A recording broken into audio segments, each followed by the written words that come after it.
അപ്പോൾ ഓണമായിട്ട് ഞാനും അമ്മയും 2 ദിവസം ട്രിപ്പ് പോകും. അപ്പോൾ പോകുന്ന സ്ഥലം എന്ന് വെച്ചാൽ മൂന്നാറും വട്ടവടയാണ് പോകുന്നത്. ഓക്കെ, അപ്പോൾ പോയി നമുക്ക് പൊളിച്ചിട്ട് വരാം. ഓക്കെ, ഇപ്പോൾ രാവിലെ ഒരു 5 മണിയൊക്കെയാണ് വീട്ടിൽ ഇറങ്ങുന്നത്. അപ്പം ഇന്ന് നമ്മൾ മൂന്നാറും കവർ ചെയ്ത് നാളെ രാവിലെയാണ് നമ്മൾ വട്ടവട പോകാൻ. അപ്പം അതിനെ കൊണ്ട് നേരമൊക്കെ ഇങ്ങനെ വെളുത്ത് വരുന്നുണ്ട് കേട്ടോ. കൊല്ലത്ത് നിന്ന് ഏകദേശം ഒരു 6 മണിക്കൂർ യാത്രയുണ്ട് മൂന്നാറെത്താൻ.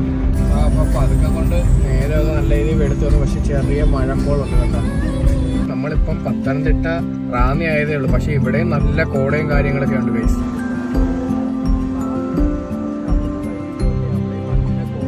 പത്തനംതിട്ട ഒരു കോഫിയൊക്കെ കുടിക്കാൻ നിർത്തിയിട്ടുണ്ട്. സൂര്യനൊക്കെ പതുക്കെ കൊണ്ട് തെളിഞ്ഞു വരുന്നുണ്ട്. എന്ന് പറയുന്ന റാന്നി പത്തനംതിട്ട റോഡാണ്. നോക്കി എന്ത് ഭംഗിയാണ്. നോക്കി 2 സൈഡും ഫോറസ്റ്റ് കണ്ടോ. സൂര്യനങ്ങനെ പതുക്കെ തെളിഞ്ഞു. രാവിലെ ആയതുകൊണ്ട് റോഡിൽ വലിയ ആളില്ലായിരുന്നു, അതുകൊണ്ട് നമ്മൾ നല്ല സ്പീഡിൽ തന്നെയാണ് അങ്ങോട്ട് പോകുന്നത്. വഴിക്കാണെങ്കിൽ ഒരു ലോഡ് റംബൂട്ടാനും ഗൈസ്. ഒരു 80 കിലോമീറ്ററും കൂടി വേണം അപ്പോൾ ഇനി മൂന്നാർ എത്താൻ വേണ്ടിയിട്ട്. അപ്പോൾ നമ്മൾ വെളുപ്പാരാവിലെ ഒരു 5 മണിക്ക് യാത്ര തുടങ്ങിയതാണ്. ഇപ്പം ഏകദേശം 9 മണിയായി. ഇത്ര നേരം നമ്മൾ പക്ക സ്ട്രൈറ്റ് ഡ്രൈവിംഗ് ആയിരുന്നു. ഒറ്റ സ്ട്രെച്ചിൽ നിന്ന് നമ്മൾ ഇത്ര നേരം ഓടിച്ചു. നമ്മൾ പമ്പിൽ കയറി പെട്രോളൊക്കെ അടിച്ച് വീണ്ടും നമ്മൾ യാത്ര തുടങ്ങാൻ പോവാണ്. അപ്പം നമ്മളൊരു 10 മണിയൊക്കെ ആവാറായപ്പോഴത്തേക്ക് മൂന്നാർ അങ്ങോട്ട് കയറി തുടങ്ങി.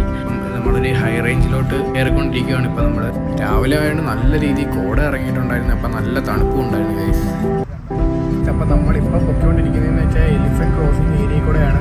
നമുക്ക് ഭാഗ്യമുണ്ടെങ്കിൽ ആനകളെ കാണാം. നമ്മളിപ്പോൾ പോകുന്നത് വെച്ചാൽ ഫോറസ്റ്റ് ഏരിയയിൽ കൂടെയാണ് കേട്ടോ.